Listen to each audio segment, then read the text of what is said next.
Raj, pledge allegiance, please. Allegiance to the flag of the United States of America, to the republic for which it stands, one nation, under God, indivisible, with liberty and justice for all. Welcome, everybody. Okay. Everybody got the minutes from last month. Any objections or corrections? If not, a motion for approval. I make a motion. Second by Joe. All in favor? Aye. Okay, motion passed. We have a promotion tonight, Tom? Yes, we do. You received the letter from the chief with respect to Officer Kyle Lowry being promoted from 3rd class to 2nd class. Okay. Chief, we usually ask Jeff to tell us a little bit about Kyle, but would you like to tell us something? You know the guy? I do. Kyle's done a terrific job for us. He's, if you're not aware, he was one of the 2 officers that was involved in the fatal shooting. One of the things that impressed us all the most about him, with at the time I think 18 months on the job and being a young man, that as soon as the shooting concluded, he rushed to that individual's aid and performed CPR and applying tourniquets while the subject was biting him and fighting him. I just thought it was impressive that somebody so young with so little experience values life and understands what our job is. So he's a special officer. I think a lot of most of our officers are like that. Certainly the newer officers, it's almost a different mold, but the fact that they're so young and they act like that was particularly impressive. I don't think he's due for promotion until January, but I thought, especially with Mr. Simpson retiring from the board, I wanted to be able to bring those 2 officers. Unfortunately, I couldn't get them here today, but bring their promotion before you guys during this year. Tom, we don't usually do a motion for that, do we? It's just If we just do a motion, we're really just advisory. I know. This is a courtesy that we used to approve, the Civil Service Commission used to approve the promotions.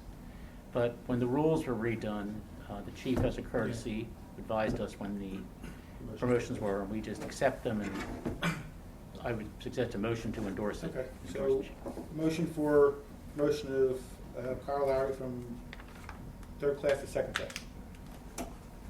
Joe, motion, second? Make a motion. Second, Platt. All in favor? Aye. Okay. Aye. Okay, Ron. Forgot you were here, Ron. And we have another one, correct, Tom? Second. I didn't stick it in. Another copy of it here. You have it, Jeff? I do. Yes. All right. Yes, it's Benjamin Broner from 2nd class to 1st class. Ben Bruner's done a nice job for us also. He was a part-time police officer before he came to us, so he had a little bit of experience. He just had to learn our way of doing things. He's been out for a little bit. He had an off-duty injury to his wrist, so he lost some time, but he's back now. He's doing well, and he's another one of our younger officers who's also got a good heart and is bringing credit to our department in the same way that the other younger officers are. Where's he from? Where's he part-time from? Yeah, Jeff, do you remember where it was? Something like It was Telford Borough, Chief. Telford. Telford. Okay. Do we have any questions? Motion, Joe? Make a motion. Second? Karen? All in favor? Aye. Aye. Aye. Okay, Okay. unanimous. All right. The next will be a resolution to approve the entry-level police officer position. You want to, Tom? Okay, Jeff and the chief and I had discussed the fact that you've been seeing the signs up before we've authorized it. That's for the simple reason that the chief, we'd like to get the test. We have to authorize the test, but we can ratify what they've done before. And with a deadline of 12/15, of January 15th for the test, we really couldn't get things done and started without running it this way. You're still free to reject the test if you choose, because it's your vote to do that. The council has requested that we do a new test. The chief suggested in January that we were trying for a week later, but Jeff contacted the school district, and the week before was the one that was available. So we made the deadlines a little tight. What will happen here is you've got a resolution we've sent around, which simply is authorizing the test. He sets the dates for the other portions of the test, the physical agility and the the oral portion of the test.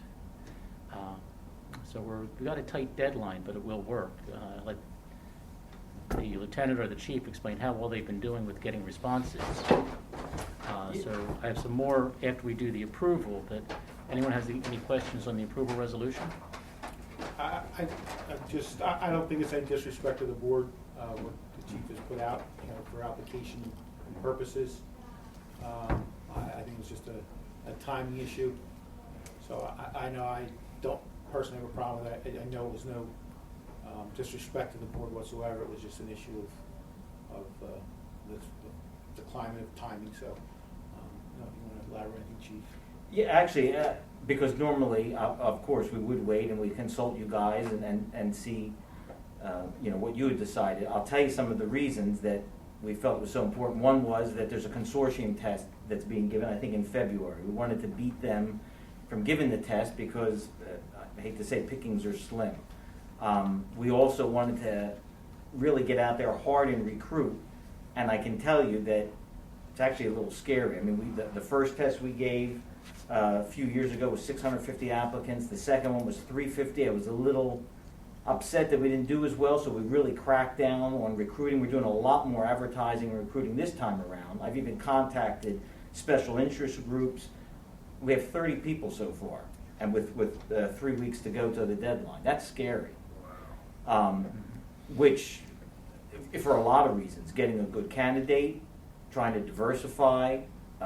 In fact, a lot of the groups that I've reached out to, I've been checking their websites, and I haven't even seen them bother to put it on there. And I think a lot of it is just the climate overall. There's just not that interest. So that was my reasoning for getting a jump on it, and apparently it didn't make too much of a difference. I'm hoping that we can at least get in the three figures, get 100 or so, but that's going to be pushing it also. Well, very often the big numbers do come in at the last minute. The problem the last minute here is the holidays, because when it'll be the New Year's weekend, and then right after that we have to get the results because we have to get the tests shipped to us in time and make sure we get them in. It's not just us sitting down and calling out questions would be easy, illegal, but be easy.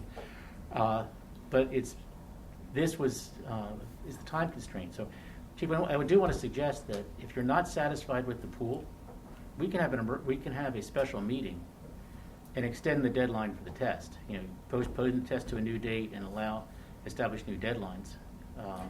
I'm afraid. And you certainly, I'll reach out if that looks like something that's necessary. I'm afraid that might not do any good. If they were coming in and I wanted to give more time for them to keep coming in, but they trickle in 1 or 2 a day. And when I say we're recruiting and advertising a lot more than in the past, I must have it, before I had it on 2 billboards. Now we probably have it on 8 or 9. I mean, I've got them on the Turnpike. The mall put it on their billboard for us.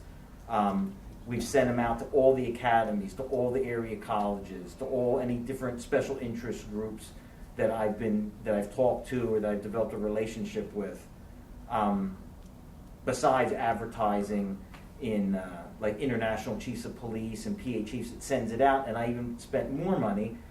I don't exactly know what they do, but they say if you're looking for more diversity, they make sure that they get it out to their special interest group. So, we invested in that also, and we're just not seeing it. Of course, nobody in the nation, I've been keeping tabs, is really seeing it. So I don't know that that'll make a difference, but if it's that bad, then it certainly can't hurt. I'm still trying to beat some of these other tests because I was made aware of a consortium test in Lehigh County. A bunch of departments got together to give a test. They had 22 positions available, and they had 23 applicants total. So I'm trying to just get ahead of all these other places. I don't want to have to share with anybody. I already had council agree that as soon as the testing is done, I'm trying to get it done before an academy class starts in case that person needs the academy, that they've agreed I can hire all 3 people, the 2 new ones and Jeff McGee's replacement, who leaves in October, because I said I don't want to wait. If I wait, I might be down to number 10, 11, 12, who might not be worth it. And at this point, I might not even have a 10, 11, or 12. So, Yeah, that's very likely. If you only had 50 applicants, you see how few get down to be Mhm. in the final list. I mean, they have to at least pass to get to the next level. And So, that's- excuse me, correct. this is supposed to be the 15th of next month, right? The Right. Test, oh, okay. yeah. I just want to make sure. And there's it still wasn't- time. I mean, Yeah. Tom's right when he says that a lot come later on, but not 300. No. Done these a long time, and I was also hoping to capitalize on college break. I wanted people to be home, get them before they went back to school. So anybody that's planning on graduating in the spring, they'd be home to take the test. They could figure on, okay, that process will lead me to the end when I graduate, or pass when I graduate, so that I could capitalize on those people too when they're actually physically here if they go to college in Virginia or somewhere else. So there's a bunch of things that we're trying to maximize the amount of people that we got. So this is for 2 new officers, not replacements. It's 2 new officers, and there'll be a third, which will be a replacement, yeah. And that'll all be part, I am gonna give my presentation to you guys to show you what I talked to council about. I just wanted to give them the courtesy of being able to make a decision before I showed it to anybody else. But no one else has seen it other than council, so you will be the only other agency. I just want to share that all organizations work differently, but when some of the other groups I'm in, if we get something from an external organization, you're not going to see it on the front page of the website. It gets pushed through our newsletter, and then the newsletter that first gets pushed out that way. So I'm not sure. So a lot of groups. Like Carsey was one of the ones that I did it. And I don't want to ask Yeah. them. They seemed very, I mean, I've got a good relationship, and they seemed grateful, and that they were going to push it I out. saw it on the Facebook page. You know what? I'm not very social media literate, so I'll have to say it's me. I did look, but maybe I don't know what I'm looking I at. did see it on the Facebook Well, that's page. great. That's But- good. But I'm just saying how some organizations, because you don't have a job board. Right. You have what other entities are doing that they're sharing with you, and that's how it's pushed out. It doesn't mean they didn't do anything with it. I can only speak for the ones I'm in. Right, sure. That makes sense. No, that's good though. Because we also got out to women's group, LGBT group. We just wanted to, which I think is always a good idea. I mean, there's just factions of people that aren't traditionally looking for that kind of stuff or interested. So you might spark some interest, or you might just show people that, hey, here's another possibility. So, we're trying to hit anything that we can think of, not just to get numbers, but to, spread our wings a little bit and get it out there. Good, I saw it up Any here. other questions for the chief? Anything else, Tom? Well, after we approve the motion, the chief and I discussed one more thing I would like to discuss with you. Okay. But that's just, it's not part of the motion, it's just related to it. Okay. Okay. So is motion for a resolution to approve the entry-level police officers test for January 15th is motion from anybody? Make a Karen, second Joe, all in favor? motion. Aye. Aye. Okay, Ron? Okay. Okay. The other thing that I didn't- is just related to the testing and our role in it is that we had a discussion that I think was very interesting about, we came up with in years past, IPMA did not have a study guide. They do now, but they charge for it.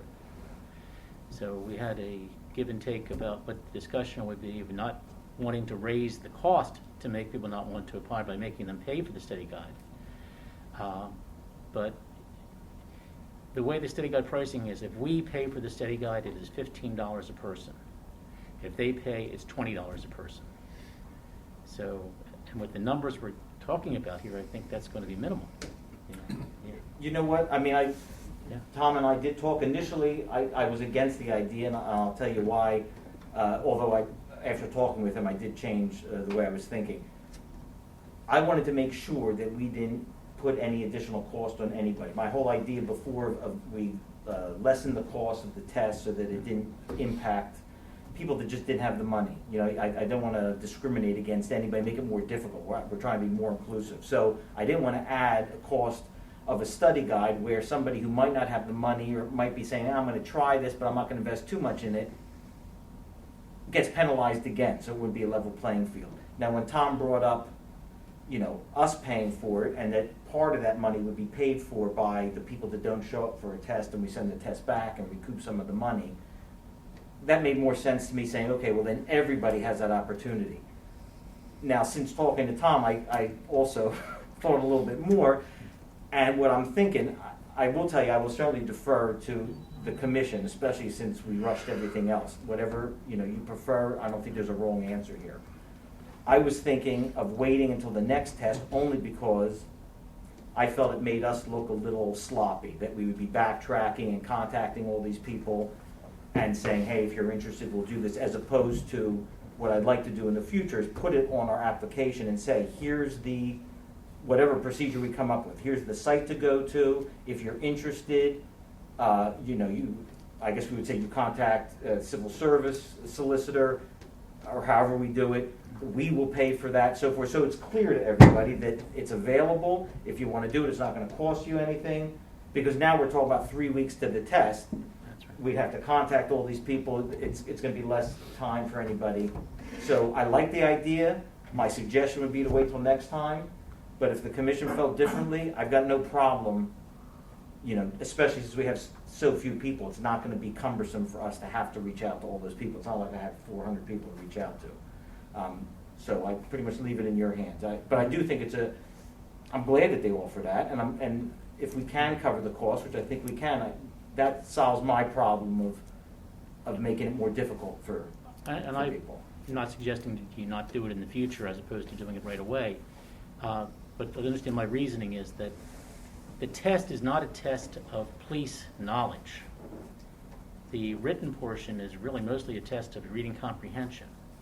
And people that have taken other police tests or taken SAT tests have a huge advantage over someone who's working for a living and decides I want to become a cop. At least is learning how the test works. But again, we have never done it before. There's nothing wrong with having a discussion about it, and when we do the next test, we'll have to speak about it. But it's up to the commission on that. I have a question. Sure. Is that information available to the applicants now? So do But they have? We're not telling them about it now. That's the. So how would they find out that there's this? Even if they wanted to pay for it Yes. themselves right now, how would they find out about that? If they asked, we would tell them. If not, policy, they can pay for the test themselves. As I said, the difference is they give us as a regular customer, and being a municipality, they give us a $15 rate instead of a $20 rate. I think Karen's question is, Right. if somebody wanted to do it, even forget what's Okay. going on right now, and said they wanted to get that I have study had guide. people in the past call and ask, is there a study guide? Right. And I always said no, because there wasn't one. I mean, there was one, as of the last test, there was one, right? So nobody would know about it. Well- So unless they know enough, you have to be pretty sophisticated to know to look at the IPMA's website to find this out and see what it is, because they may not even know. Do we even advertise that the test is That's the IPMA? other question. No, we authorize that. So they wouldn't know that. We don't have Look to at tell it. them it's the IPMA. So basically, there's no way they would know. So why wouldn't we at least advertise that, is I guess my question. At least give them the opportunity. And again, Because- there is nothing wrong with sending that message out. I think the chief's point is, at this point, we're only 3 weeks away from the test, so. I'm not even talking about sending it out, but is there, It wasn't available before. I think that's This is Tom. the first time that I've gotten the information when I spoke to the IPMA agents about setting up the test, making sure they can get it to us in time and all that, and they sent me information on the study guide. So that Is became there- interesting. Is there a way, just like I saw when your office posted it, that you can just add to it study guide available, contact whatever? I would imagine we could probably add it, Just but add those it. people that saw it already and put in for it probably wouldn't bother to look at it again and notice that. That's, again, I don't think it's a problem, because we've got 30 people. I could have my secretary reach out to those 30 and say, hey, just letting you know, it's available. And- It would take a little bit of back work, not much. Again, It's just that we're cutting it close. Unfortunately, we found out about this after the fact. Otherwise, we would have brought it before you and said, hey, I do think it's a good idea if we pay for it, then it's fair. Yeah, I guess you can say study guides available upon request or something like that. well, we would have, they, just for mechanically, we wouldn't be able to get them in, get them out before the test. Oh, No timing. it takes that But- long. But it can be downloaded. Yeah, I was gonna say. So it's a website. So They would we- get a key code and be able to log Exactly. in and And that would access be it. many days quicker than what we could do. When you're talking about 3 weeks, that's really the only way to do it, is to have them actually contact themselves if they want to do it. So that- what's the process then, for someone to even get a key code to download? I honestly don't, I mean, Tom brought this forward. Yeah, from we would just, consultant today. what happens is when Chrissy enters the data, she does an Excel spreadsheet. And once you have the Excel spreadsheet, she puts in, one of the things that's in there is a list of email addresses. So as they're entered, I don't know if I assume she's doing it as it goes, but it's a much easier job if she does it that way. So whenever she has that list ready, it's just a matter of something that more technical people than me know how to do in the back of the room, but it's very easy. But this is my point, is that we're It's rushing with coming up with an idea. How do we do it? What's the best way to do it? And we've only got 3 weeks left to go. If you have a I spreadsheet. just don't want to have it be sloppy, is all I'm Chief, can I saying. say something real quick, Yeah, sir? please. The other concern is we have 30 people who already said, I'm all for this, but I think we're running a little bit behind on this test because we just weren't aware. We have 30 people, let's say we have 35 by the time I get back. What happens if we don't track some of those people down for a week because it's a holiday? And we've notified some people who have either gotten their email or gotten this phone call 7 days before we notify other people. We've created an unfair playing field, and it was our creation. And I think that could be a big problem where I think you could challenge a test saying that they were given 10 days notice. By no fault of my own, I just didn't get the email. Yeah, I think that's the best reason to wait to the next test and putting it in the ad to start with. Because quite honestly, at this point, there's a very good chance that everybody who takes the test, as long as they pass it, is going to move on anyway. So it's really not even hurting anybody by not having it because we have so few people. I mean, I'm hoping to have more, but even if we have 100, you're saying that half of those people, as long as they pass, move on. In the past, we've had, mid to upper 80s has been the stopgap, even with 50 people. We have had tests where the passing score is like a 92 or 93. Here it could very well be a 70. Yeah. Which is not necessarily good for us, but Well- I also don't pretend that somebody scoring well or badly on a civil service test means you can't be a good cop. It's a civil service test. It's just a way of keeping it fair, so you can't just say, I want you and I don't want you. But by no means does it mean that's why we rely so heavily on the oral exam, to get a better feel for the people and give them a chance to, Why the scoring was adjusted to weight the Right. oral exam more than it used to be. So, well, I've got to say that I brought my thinking around based upon what Jeff said. I think it is unfair to give notice to some and not the others, and someone who flies at the last minute could well not get it. As I said, the big problem is that you've got that last weekend's a holiday weekend. So it'll also give me a chance to budget for it. Not that it's a huge cost, but I've slashed $650,000 from the budget since I've taken over. So I really try and just budget what I need for it. This way, I would increase it just in case we get another 400 or 500 people in the future to take the test. It might be thousands of extra dollars.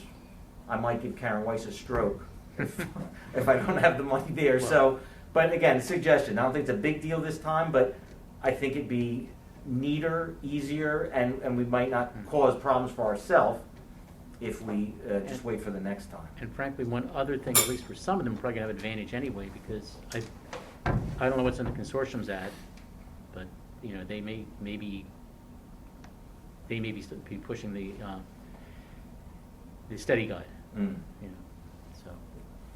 But at least you're gonna have not people have an advantage of the people that have been taking the consortium test the week before yours were. At least you'll get a wider spread. Okay. All right, well, that's not a point, we're not going to any motion on that, it's a discussion, and we'll just table it until the next test. But remember that we'll put it in the ad next time. And everybody has the same chance of getting that, okay? That's up, Jeff, that's good. Made a lot of sense. We'll get ready for the test. You have the dates to put in your calendar for the test. We'll be there early. Does not sound like we're going to do 2 tests like we did last time. Or be very long. We'll do, and it won't be in multiple rooms. I'm thinking that we'll be able to have one large room and go back to our traditional ways of testing instead of running around different rooms on that. And where is this going to be, the test? We're going to give it to it? At the middle school then. Oh, okay. Yeah. On a Saturday. Yeah. Yeah. The old one or the new one? I guess, yeah, it'll be the current one still. I don't think they're changing over until February or something like Yeah, that. President's Weekend. or- Okay. Okay? All right, we'll get working on the test. I'm sorry? We'll get working on the test then. Okay, terrific. We'll be- Yeah, you have anything else on there? Just go to the police department, which I'm assuming this will cover Yeah. that. We'll do this first and then. All right. All right, well, thank you. I'd asked for the opportunity to speak with council in regards to the needs of our community and our ability as a police department to meet those needs. I expressed to them that I utilized my first 2.5 years as chief to gather data and review the resultant intelligence, study statistical tendencies, and attend to the concerns of our residents and business owners. What we found is that our staffing requirements had increased markedly. In order to best articulate these findings, I want to share with you 4 distinct fields of observation: township growth, workload, statistical trends, and officer wellness. The first being township development. So as you can see from the PowerPoint presentation, there's been significant commercial growth in Plymouth Township over the past 2 decades. 6 out of our 8 hotels were erected in this span. 2 of these hotels are utilized for housing protected witnesses by the Pennsylvania Attorney General's Office, as well as the District Attorney's offices of Philadelphia, Montgomery, and Chester counties. 1 of these hotels has been utilized by the Montgomery County Department of Health and Human Services for government-funded housing assistance for homeless victims of drug dependency and mental illness. 1 additional hotel is currently being proposed, Residence Inn by Marriott on Corson's Lane. The Metroplex houses 24 retail box stores situated directly across from the Blue Route within minutes from the Mid-County Turnpike interchange, and a proportionally large number of our calls for service and arrests occur at this commercial hub. Marijuana dispensaries and smoke shops have become increasingly popular and have drawn an increasing number of customers to this area. Apartments and townhomes account for a population increase of about 1,500 residents. As to our schools, class size in the colonial schools has increased from the 385 student graduating senior class to the 486 student kindergarten class. In fact, a new kindergarten building is being considered by the school district at their newly purchased property on Gallagher Road. Gemma Services, Silver Springs, is a facility pledged to care for both residential and commuting children with serious behavioral issues. The school has plans to incorporate up to 40 high school students into their program and have designs to build a separate high school structure on their grounds in the near future. As to the influx of hotels over the past 20 years, our increased involvement is apparent in this chart. There is a projected 115% increase in responses to our hotels over the past 5 years. And as you can see, this has been updated as of November 30th, so the figure has grown. Right now, at least as of November 30th, it was 847 reported incidents so far, as opposed to last year's total of 748. And equally alarming to the ever-growing number of calls are the types of calls police are receiving there. Recent shooting, stabbings, assaults, drug overdoses, sexual assault, prostitution, mental health, and domestic violence. One of the hotels, at least up until recently, Spring Hill Suites, had contracted with the police department for an officer every weekend due to the overwhelming need for police assistance during the overnight hours. Several areas account for the officers' escalating workload: mandatory county initiatives and targeted services provided for our residents. Pretrial services was designed by the Montgomery County Judiciary in an effort to create a more equitable system of arraigning defendants. In order to facilitate this new process, the following will now be necessary. Our department has designated a secure facility within our cell block wherein all defendants will be processed virtually.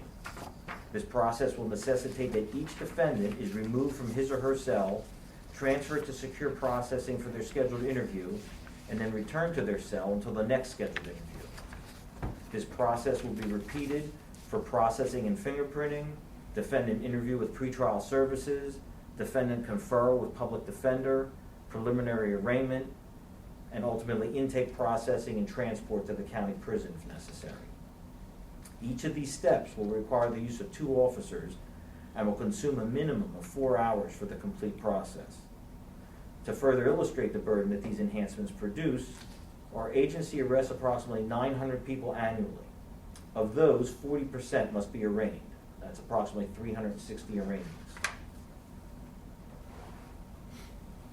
In an effort to engage more youth and divert them from the criminal justice system, the district attorney has extended the reach and success of the Youth Aid Panel program by expanding the eligible offenses, creating a 3-strike rule, including 18-year-olds, and including youth from other counties who commit offenses in Montgomery County. To better illustrate the burden that these enhancements produce, our agency conducts approximately 330 juvenile investigations annually. Approximately 58 result in arrest, 155 necessitate bookings while utilizing an alternate to arrest, and 117 are child line investigations initiated through the Office of Children and Youth.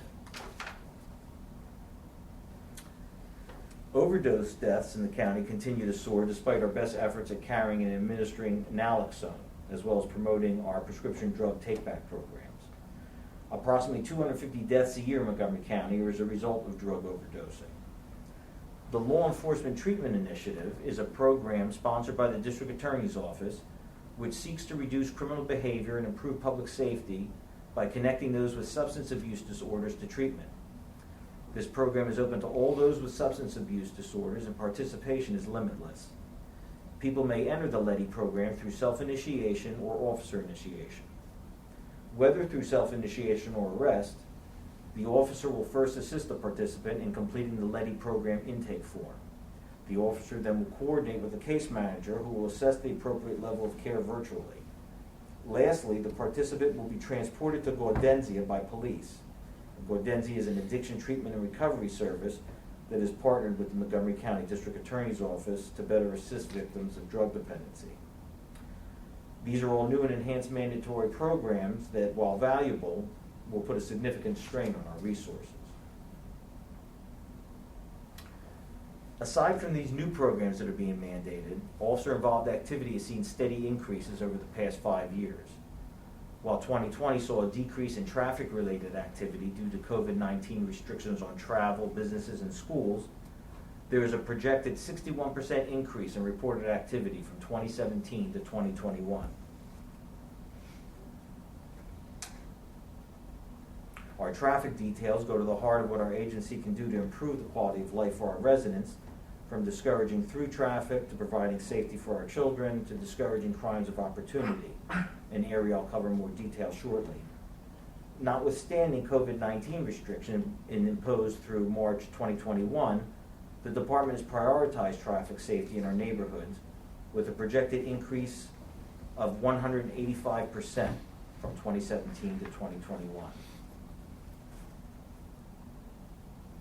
And the intelligence we've amassed through statistical analysis of police incidents between the years of 2017 to 2021 reveals disturbing surges in several areas. A projected 252% increase in reported assaults. A projected 81% increase in reported domestics. A projected 137% increase in reported mental health incidents. And a projected 221% increase in reported overdoses. Now, this slide illustrates what I believe to be the ultimate purpose for data-driven intelligence. I mentioned earlier in my analysis of our traffic details that one of the advantages was discouraging crimes of opportunity, burglaries being one such crime. A close look at this data indicates that over a 5-year period, as traffic details were more pronounced in our neighborhoods, burglaries saw a corresponding decrease. I believe that conducting stationary traffic details in targeted areas offers a greater deterrent to criminal activity than preventative patrol alone. As you can see, during the first full year of COVID, when traffic was at its lightest and corresponding traffic details dropped significantly, burglaries increased by 135%. My fear is that the additional workload outlined in my proposal will not allow us to sustain that level of activity and will force us to scale back these types of targeted details. Ultimately, these ever-expanding calls for service, coupled with the county's mandatory programs, will take attention away from our residents and business owners.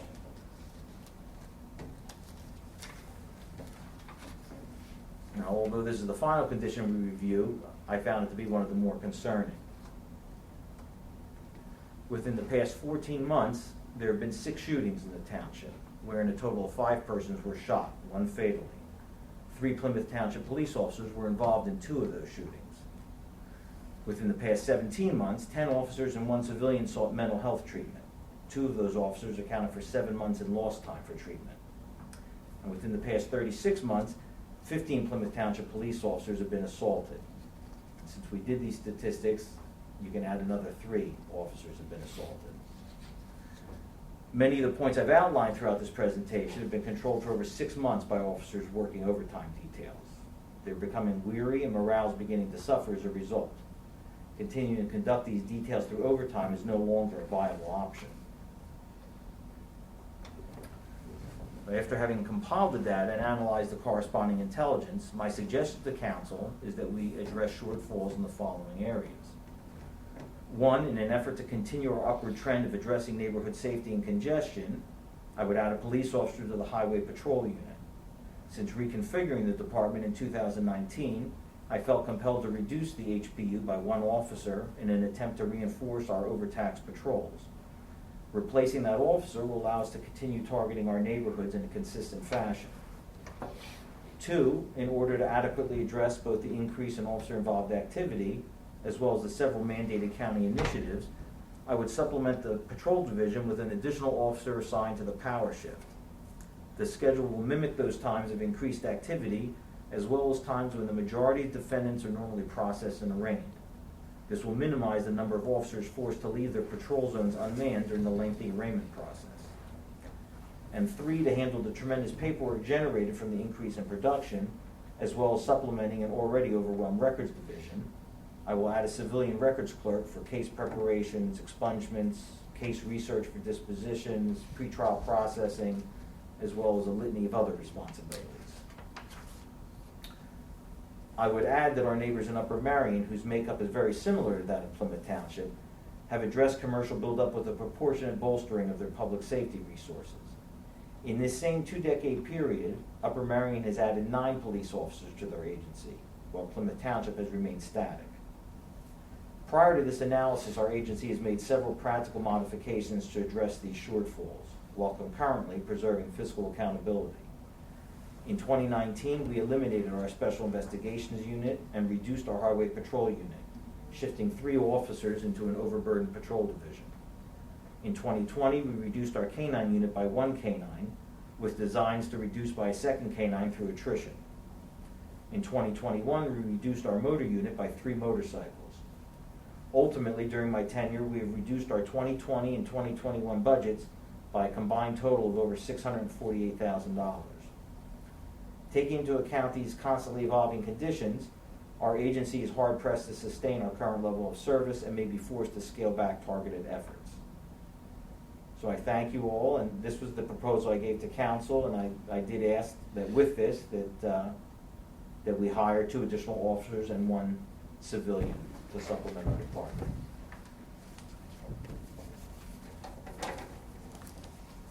Does anybody have any questions? Was the These are budget all meeting- available too. If anybody would like copies, I'm happy to give you copies of the presentation and my narrative. Was the budget approved last night? or Monday night? It was. Okay, so are these, These things have already been approved. okay, so it's in budget, okay. Yes. We're actually going to advertise for the civilian on Friday with HR, and of course, this test was approved with this in mind, that we're going to hire these extra people.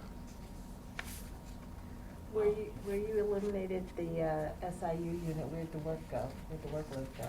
I took those people, that workload, just we didn't continue doing that type of work, but I took those people along with that extra highway patrol unit officer, and I put them into the patrol division. I put them on a power shift so we could supplement during the times of greatest activity.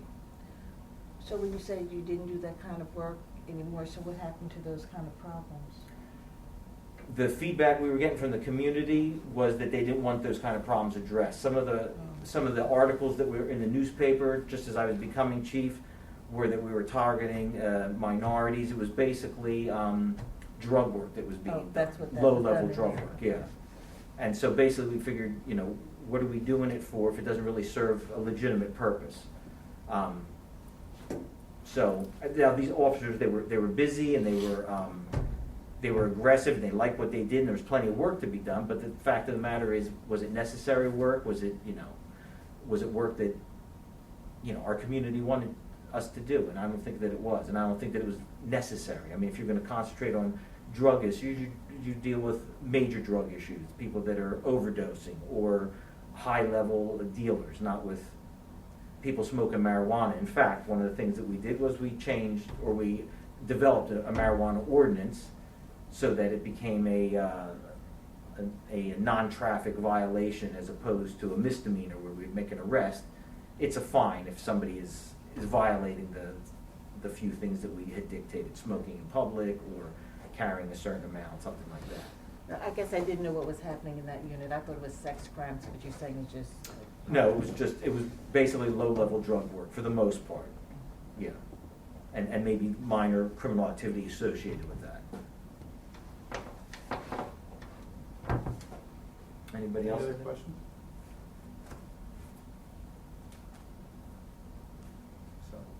Anyways, you guys can see, I mean, it's some of the stuff is disturbing just to see the increase that we've had here, and I think a lot of it has to do with the hotels. I think our responses to the hotels, we were 117 or something like that 5 years ago. We're going to be up to about 900 at the end of this year. Another thing that we had researched after this, at the request of a couple members of council, was gun-related incidents. How many gun-related incidents? So as of the end of November, we were up to about 180 gun-related incidents that we respond to a year. So we're headed to about 200. We were even surprised at that. I mean, we know about the calls, but we didn't realize there were so many. Whether it's an assault, whether it's a threat, whether it's a gun that was confiscated that the person wasn't supposed to have, like they didn't have a permit to carry, that type of thing. So it's, again, that's concerning when we talk about the increased amount of shootings. Then you realize how many interactions you have with the public that have guns. And I'm talking about illegal, where you have to take action, not somebody who's legally carrying a gun or legally has a gun in their home. Chief, I got a couple questions. Yeah. One being, the hotel statistics are pretty staggering, and does a lot of this have to do with the county use of the facilities, or is it just in general crime at these places? Well, it's funny that the trend that we saw, the county was using them, and that's always been an issue. And then the county started putting people in there when we had recent flooding and we had COVID. There were homeless people that needed to be put up in the hotels, and that added a little bit. But the biggest thing is, which really surprised us, was that people are using the hotels in this township, and I'm talking about from the cheapest hotel, which is about $39 a night, to the most expensive hotel, and I don't know how they do it, which is it's Spring Hill Suites, about $350 a night. They're setting up residents in these hotels. They're staying there for months, up to a year, longer. They show up with all their clothes in trash bags, not suitcases. they move in. They move in all their stuff, and we're talking 2, 3, 4 people move in. And we realized some of the cheaper hotels, because when we had made some arrests, one of our shootings was somebody who just moved in that day. It was the shooting where we found the shooting victim said he was robbed by the Metroplex early morning hours. They had just moved in, him, his girlfriend, and another man. We said, why did you move in here? They said, well, we were living an extended stay by the city, but we Googled hotels to see what's cheaper, and this was cheaper than the one by the airport in the city, so we moved here. When you figure it comes out to about $39 a night, you're not paying for utilities or toiletries, and between 3 people, you're each paying $400 or $500 a month to stay there. It's cheaper than an apartment, and that's what a lot of these people are doing. So we get a high incidence of assaults, we have a high incidence of prostitution, mental illness, drug usage, so we're constantly getting called there. The majority of our shootings have been in the parking lots or somehow associated with those hotels or hotel residents. So it's not just the county that was a problem, because especially for Philadelphia and even the Attorney General's office, their protected witnesses were all homicide protected witnesses. Well, for whatever reason, maybe it's not that difficult, the people that they were being protected from found out that that's where they're staying. So they'd come down there and they would harass them, or they would threaten them, or in some cases they'd assault them. So little by little we're finding out, why is all this happening? And we found out that, they're trying to intimidate these witnesses. So that's where a lot of these problems were coming from. So when we tell the district attorney's offices, they move them. They move them to one of our other 8 hotels. Because it's so easy on the, with Solves the the blue problem, route, right? the turnpike, it's like they zip down here. So, My guess is, as evictions go up, people are gonna have to move into hotels, because who's going to rent to them? Because they're not gonna pass the background you have to do for a rental, and they're not gonna have and you can go to a hotel without last month's and a month's security, so. The other 2 things I saw, just questioning, I knew, one was the canine. The use of the dogs is not a deterrent as it was, or we're just looking to get away from. What's the reason for that? the truth of the matter is, and this is from, I think, 15 years ago, I'd gone to schools, and one of the schools talked about what you allocate for your department, certain resources, and one of the things they started talking about was canine. And we talked to some smaller cities like Camden and Trenton. I think the class was in New Jersey. They talked about how many they had. When they got to us, I told them at the time we were a 42-man department, we had 4 dogs, and the instructor almost fell out of his seat. He said, do you need that much for that size, for the amount of residents? And the truth of the matter is, we didn't. We didn't need, I think at one point we had a total of 6 people in highway patrol. At one point we had 2 community policing officers. We had 4 dogs. It's like saying a carpenter needs a hammer. You might even need a spare hammer, but you don't need 8 hammers. I mean, that's just overkill. So what were the dogs doing? Well, they probably did get more use in the past, but since, concentrating on low-level drug use or car stops, the laws even changed. It gave the officer more, ability if he sensed something. He didn't need to have a dog come and search the car.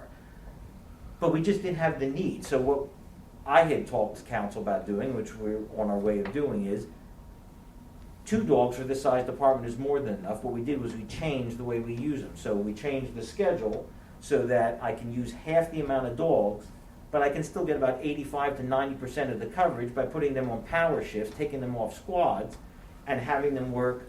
We didn't have as much of a need from, let's say, 4 o'clock in the morning till about 10 o'clock in the morning. So why have them work then?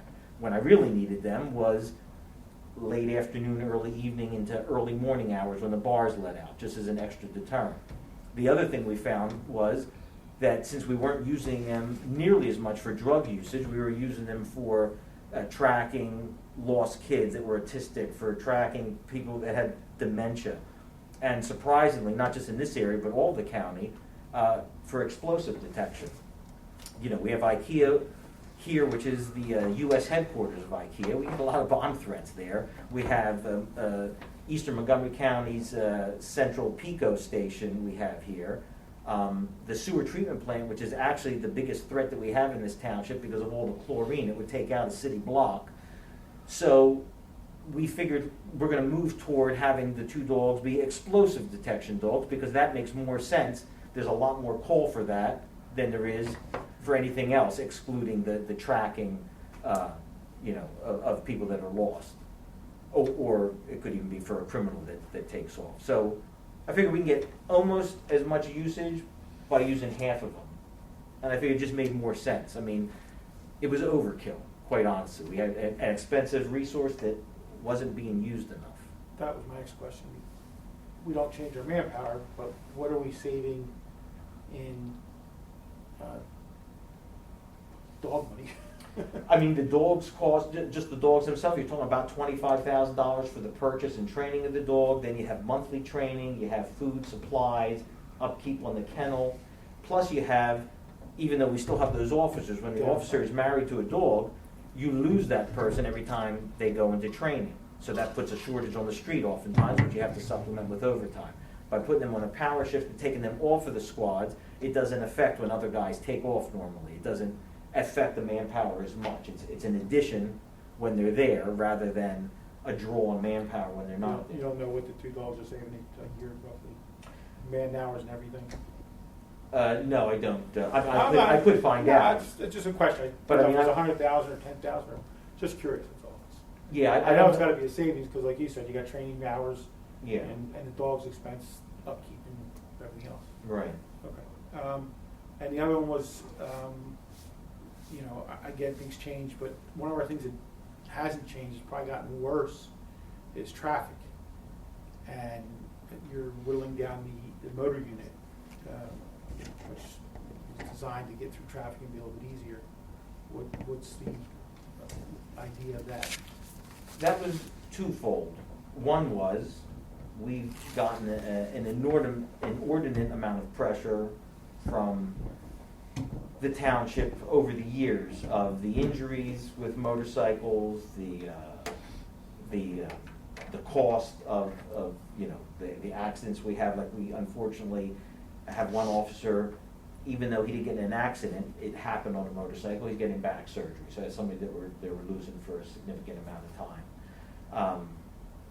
And the truth of the matter is, even though I do agree that they're good for weaving in and out of traffic, and you probably noticed this yourselves, they don't get utilized that much. And I can't force an officer to say, I want you on there, because they say, well, I'm not feeling well today, or I can't take a chance of getting in an accident. The truth is, other than maybe 1 or 2 highway patrol officers, they don't get out there often enough to make them worthwhile. And then the other issue is that when we're shorthanded, that person riding a motorcycle all of a sudden doesn't have a caged car, doesn't have a computer, which means they can't do their report in the field. They have to come back to do the report. So again, they're useful, but I think we had 7 of them, and for the most part, they sat in the Sally Port. So what we did was we whittled them down to 4. Now, I'm still getting pressure to ultimately get rid of them, but what I'm trying to do is minimize how many details we do outside of the township, except for things that make a lot of sense. Like you talk about the ambulance, toy run, we have, the toys for tots, all those types of things where it's community related, it's for kids. But a lot of the other ones that we used to like to do, or were niceties but aren't essential, we cut down on those types of things. We try and keep things in the township or something that's definitely community oriented. So we're trying to find ways to minimize so we don't have the amount of injuries, we don't really have to have as many bikes. And just another way of doing what's more appropriate for a 48-man department as opposed to a 4,800-man department where, sure, they're going to have hundreds of bikes and they would, a city's going to utilize them a lot more getting through those crowded streets or even on the sidewalk than we would on a 6-lane highway. It's useful, but it's not getting used as much as we would like. Well, Easy Rider left. Well, after she left, everything went down. Well, sorry, the best thing you have is Lieutenant O'Brien. He's a far second. This This is a recorded meeting. Blackmail, Jeff. Okay, there are my couple questions there, thank you. Oh, there was one more. I think we heard about this, Jeff, we heard about it last year or something, regarding the county. I mean, they're implementing all this stuff and putting a burden on these police departments, but are they doing anything about it? Are they giving us funding at all? Not only not giving us anything, they've been taking, I don't think they're taking things back as much as it's falling apart. Their county dispatch is, for whatever reason, I hear that they don't pay their people enough, they don't treat their people well, but the fact is they're losing people and they can't replace them. So what they started to do about 6 months ago, which has been difficult on us, thank God we do have our own workable dispatch and dispatchers, is at nighttime, they've already got us on a talk group. So we were already on a talk group with us and White Marsh and Conshohocken and West Conshohocken. We all have to share the same radio, which works, but we use a lot of we go through Plymouth a lot of times. Now at night, overnight, they've now patched us in with a second talk group, which happens to be Cheltenham and 2 or 3 other departments. So it's one dispatcher handling 8 departments now, and you have to hear what they're saying, and you're trying to get on. So luckily we use our radio to do it, but so that's been a hindrance. If we wanted to go back to self-dispatching, which worked better, the county charges you for the honor of being able to do it yourself. They will charge you, back 10 years ago or 20 years ago when they instituted this, it was $50,000 a year. I'm sure it's a lot more now. In fact, there's only one department in the county that is able to do it, and that's Upper Marion. Every other department has had to succumb to doing it for the county. As far as this pretrial services, where now they mandate that we have to do it in this way, the chiefs tried to talk to the sheriff's department and the prison to see if we could take them there, and they would do it. So the prison told us, well, we were 35 people short, and we couldn't get anybody. And the county says, no, you're not 35 people short, you're only 25 short, because we're not even going to replace those 10 people. So the being able to have them take over these services is that absolutely not. I can't even, when we have our building redone, we wanted to be able to house our prisoners. They said, no, we're not taking any more people. If you were a small place that didn't have a prison, that's one thing.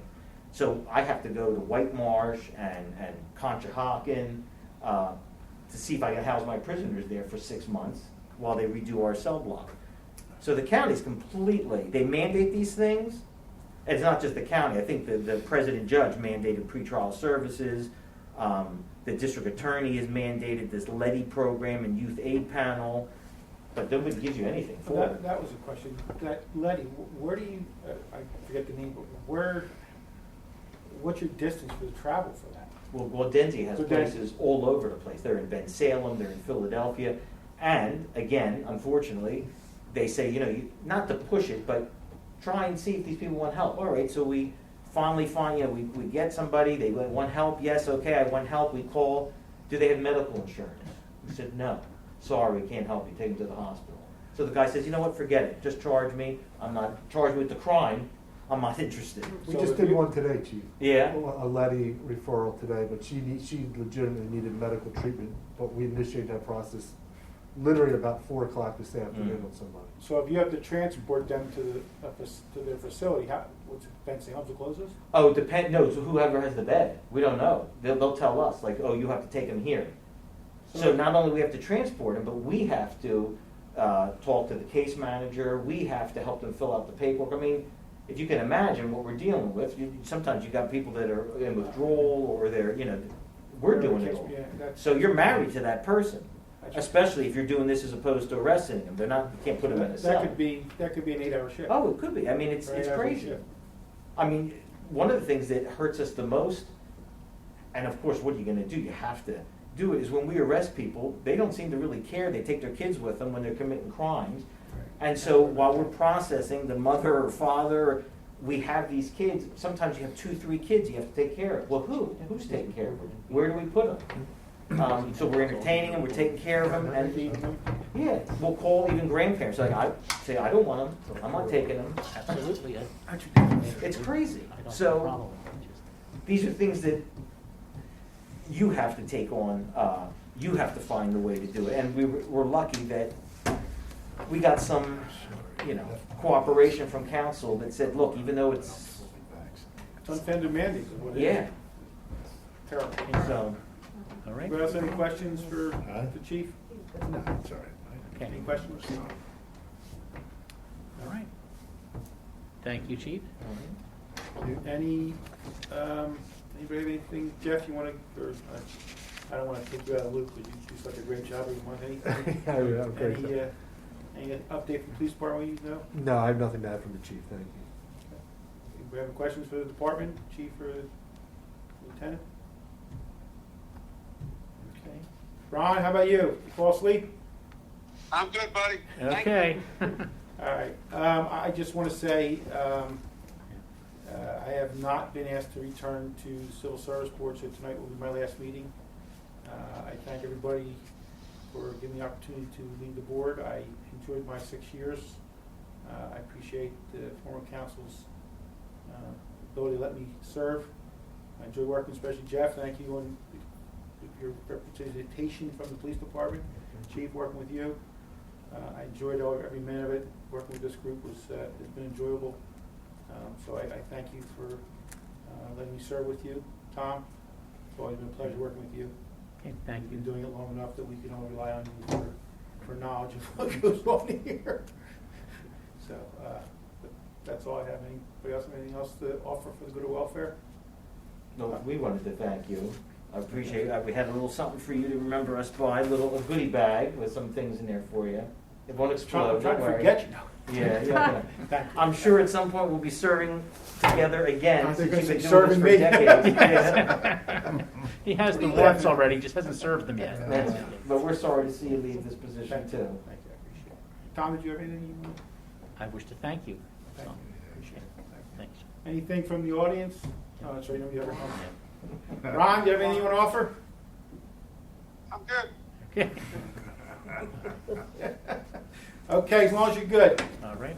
Want to get, I just want, I don't know what Okay. All right, we're adjourned. we're adjourned. Happy holidays. Happy holidays, everybody. Happy holidays. Take care, everyone.